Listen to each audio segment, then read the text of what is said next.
Yeah, I'm so proud of how I've done this Olympics. I joke, I'm not a betting woman, but if I were, I took a big gamble this time because I chose to do 3 events knowing that I hadn't trained halfpipe in 2 months, knowing that I would miss the halfpipe training because of, in case I made big air finals, which I also hadn't competed in 4 years, mind you. And so being able to really trust myself that when it came down to the moment, I would be able to perform to the best of my ability, regardless of medal color or medal in general. But that's a big bet. And also just the difficulty of competing in 3 events, making finals in 3 events. I had to compete 6 times. And I kind of liken it to a marathon, but the pace of a 100-meter dash. Because every day is the Olympics. I have to give 100% every day. So there's no day that I can just chill a little because every day matters.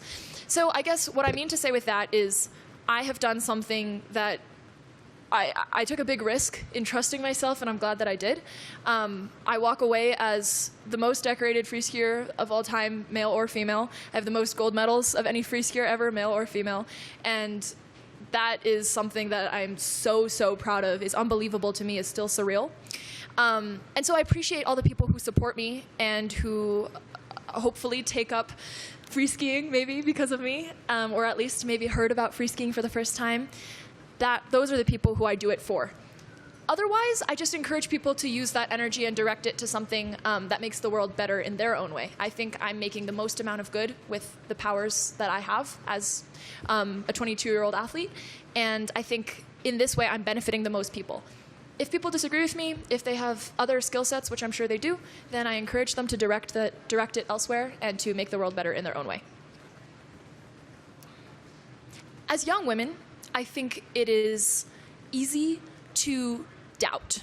And I mean this as in like instilled, self-instilled self-doubt, but also maybe external subtleties and like little micro things that make you doubt yourself and over time make you afraid to try. That's why we see rates of young women participating in sports drop off precipitously between the ages of 11 and 14. And so as far as trusting yourself, the power of sport is unparalleled because it is evidence over affirmation. You don't tell yourself, oh, I can handle the pressure. Oh, I'm so great. You do it time and again. And another thing, I said this earlier in an interview, I said, sports are really honest because you can't lie to yourself. You know when you stayed late and other people weren't there. You know when you showed up early and other people weren't there. You know when you gave 100% in training day in, day out for months.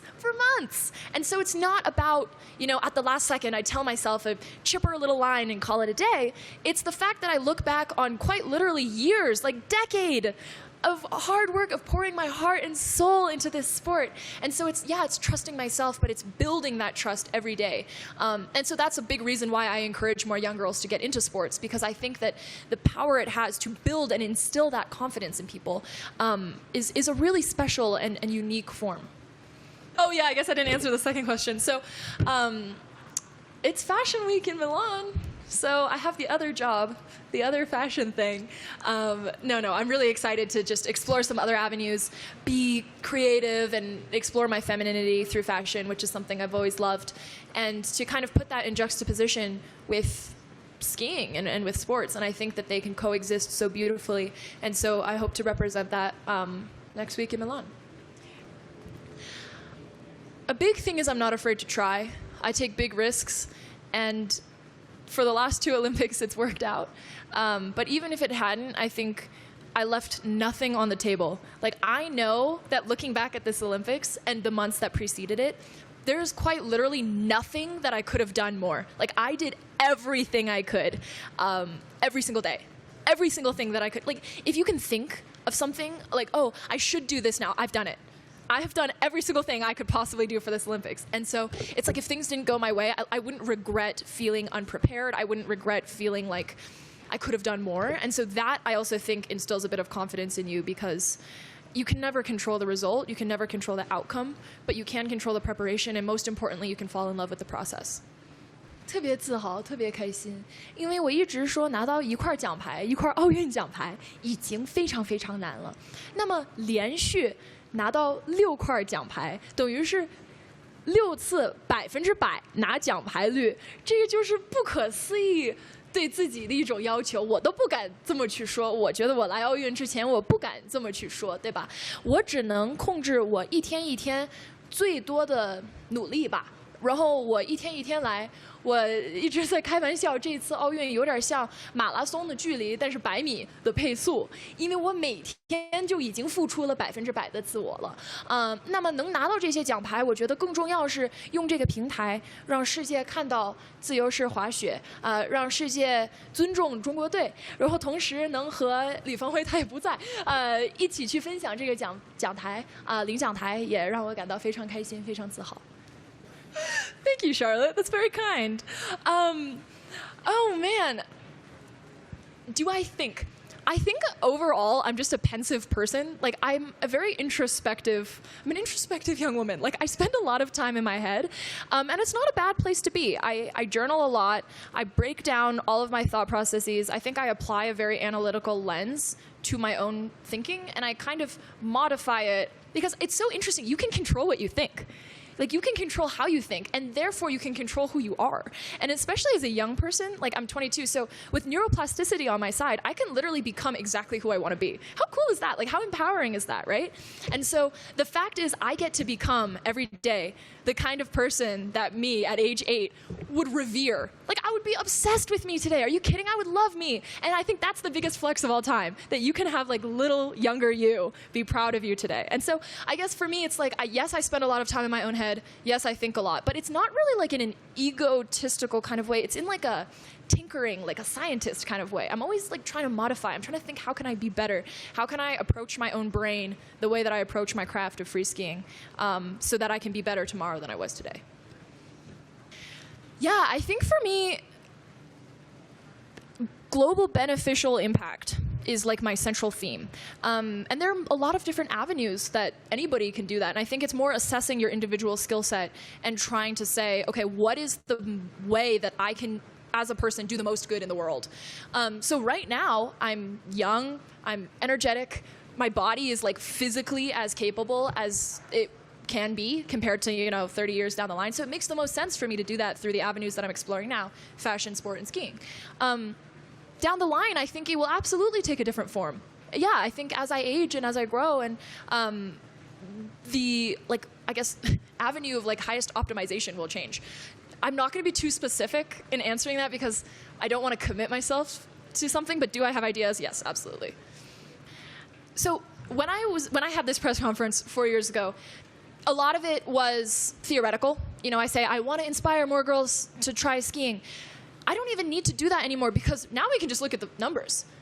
350 million people tried snow sports for the first time. There's double-digit growth in the industry, both in terms of snow sport impressions, in terms of sponsorships, money in the sport. This is huge because it's not just about, okay, it is about there's people in China, there are kids in China, there are girls in China whose lives are going to be touched by the beautiful and wonderful power of sport. So that in and of itself is absolutely measured impact that I think I had always wanted. I reached that goal and I exceeded it. The second thing is within the industry itself, the ski industry.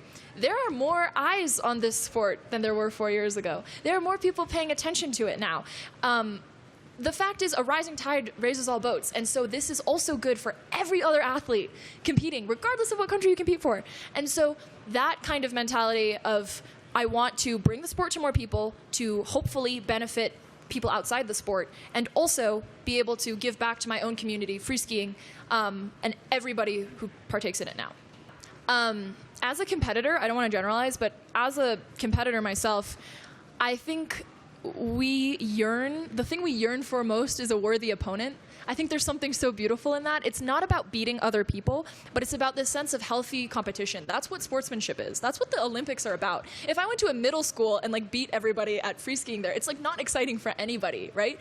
What's exciting is that year after year we get to see the progression of a sport as the average of everybody, and everybody's average rises and we all get better.